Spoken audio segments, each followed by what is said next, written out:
Well, finally, we got there.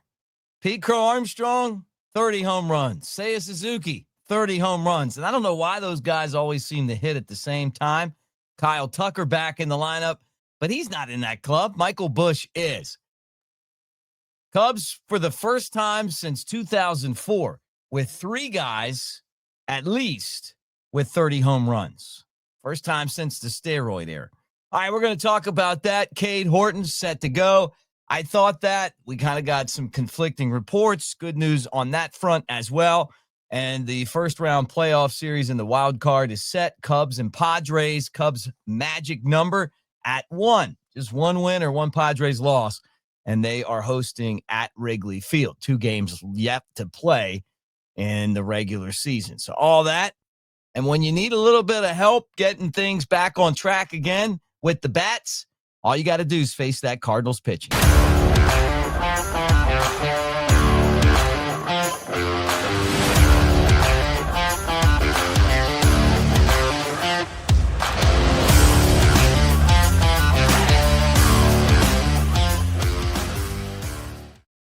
Hey, everybody. Mick Gillespie, Cubs Baseball Channel. Thanks for hanging today. Let's talk a little bit of baseball here as we get ready for another day game in the friendly confines. Cubs and Cardinals to end the regular season. And all of a sudden, the Cubs with a win, a big win, and boom.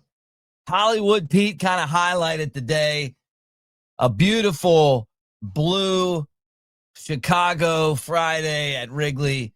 And a trouncing of the Cardinals, and Pete Crow Armstrong became the first player ever, and only the second in Cubs history, with 30 home runs and 30 stolen bases. He and Sammy Sosa, but he's the only guy that had 30 doubles to go with it. So congratulations to him. That last home run, the last two really, took a long time in the making. You wonder, is it that the league has adjusted to him? Is that maybe he's trying to play through injuries? Is it that the lineup's not as good when Kyle Tucker isn't there being productive? You know, who knows what, but I'm glad he got there. It was awesome to see that home run and for him to make history. And I hope that this is the start of a great career. I also think that this is a year where he's going to win a Gold Glove and maybe some more hardware. He's been absolutely a joy to watch play the game.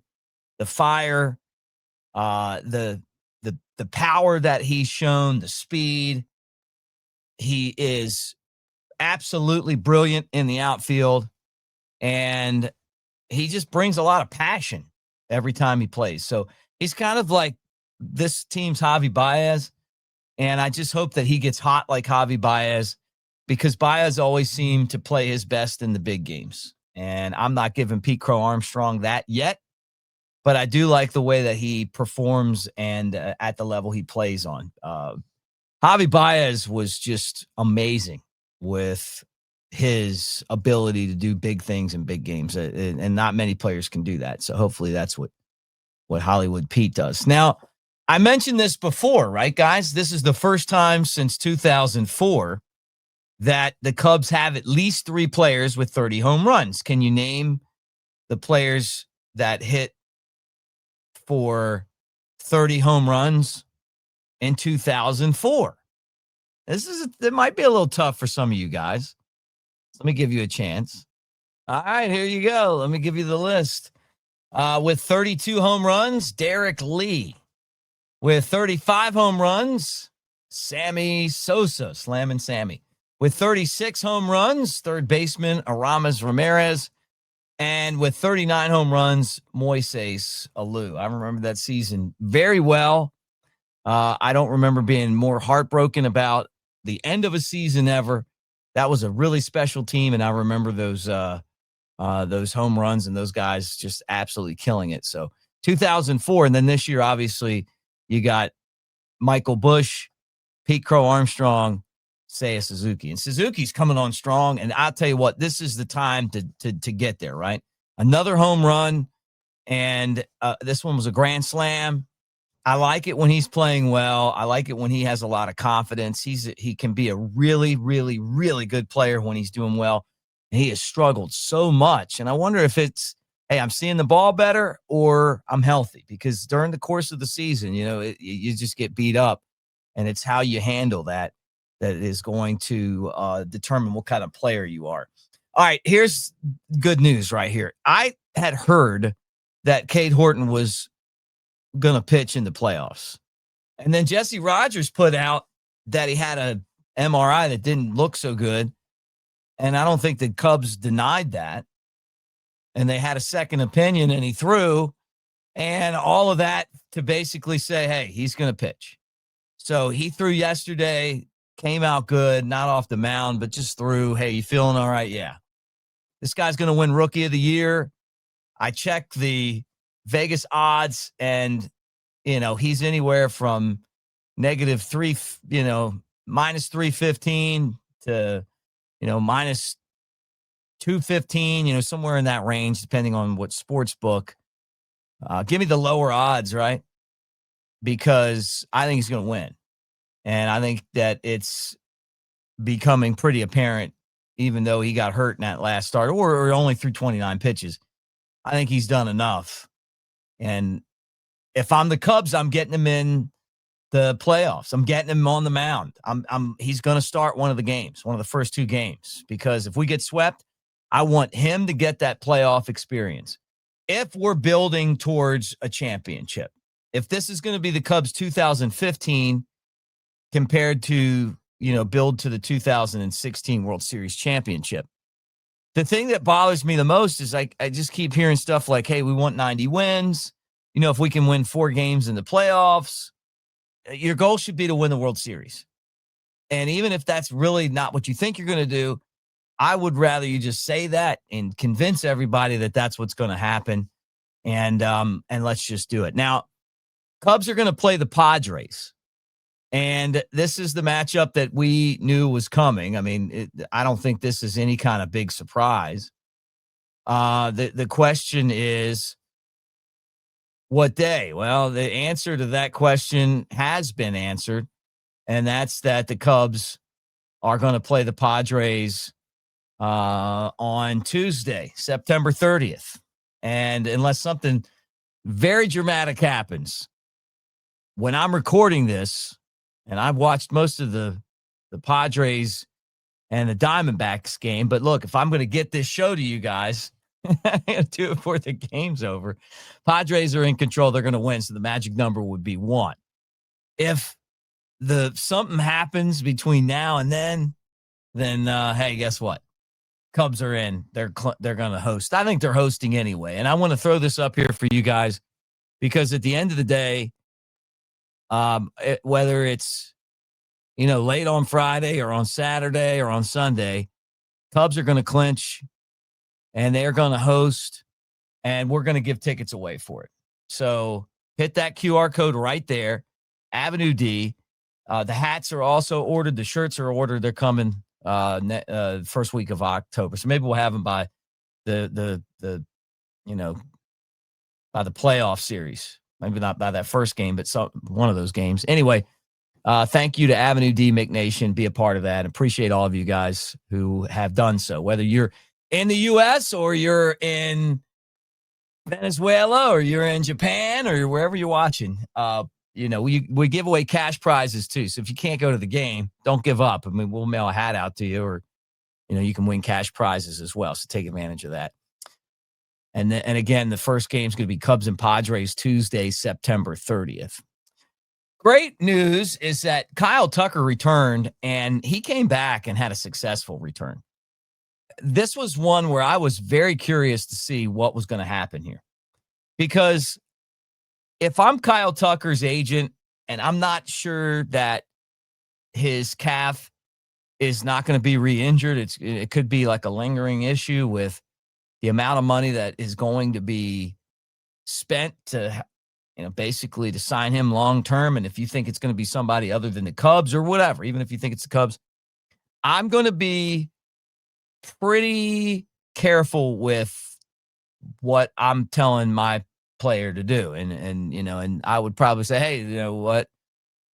Don't do it. But if I'm Kyle Tucker and I love to compete, And I appreciate everyone that's put their butts on the line for me by basically trading away a ton of money, players, prospects, all-stars, a bunch of guys for you because they believe in you. You got to go out there and perform. And I'll tell you, he did. I mean, just being back in the lineup was a threat. He looked good, had a hit, walked, takes a ton of pitches, and he'll get 2 more games to kind of figure it out. And he played, and it wasn't, he DH'd. I don't know if they're going to put him in the field. And honestly, I don't even know if they have to put him in the field. Maybe you just let Saya play right and you don't do that. I don't know. And take the risk of him getting re-injured. I personally would love to just make sure he's in the lineup. And I know that's a tough decision to make too, because he's a very good defender, but I'd rather have him in the lineup hitting than not have him at all because we pushed a little bit too hard, so who knows what the Cubs plan is, but we'll find out later, when we see the lineup. Last thing I wanted to talk about was Kris Bryant. ESPN put a big article out about why the Rockies were so bad, and they were talking about, the amount of money that they spent for Kris Bryant, and he really hasn't produced. And KB was in there talking about how he would much rather be a bad player than be an injured player. And I just will always, and I think you guys feel the same way, I'm always going to love KB. Yeah, and he was the best player in baseball, 2016. Won the MVP. He just is such a great player, and I hate that he is injured right now. I never wanted to see him play third base. I don't know that that's why he's got a degenerative back issue. I would have put him in left field. I just thought he was too big for third. I said that. I would have put Javi Baez at third if it was me back then when you had Addison Russell and then you had Ben Zobrist. You could have put some other guys at second. I would have put him in the outfield and got out of the way. And I think that had he not played third, that he probably wouldn't have maybe the back issues. I don't know.